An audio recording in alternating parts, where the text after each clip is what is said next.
Goeiemôre julle innerkommers. Soos julle kan sien is hier 'n wyntjie wat lekker waai hier buitekant en is 'n bietjie wolke in die lug.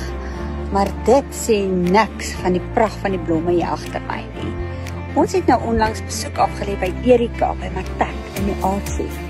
Dit is 'n wonderlike kunstenaar wat met leer werk. Kom ons gaan wys vir julle wat het ons daar raak geloop.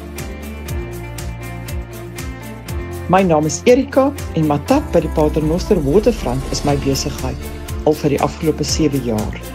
Ek hou daarvan om met my hande te werk en dit het gelei tot die leerwerk.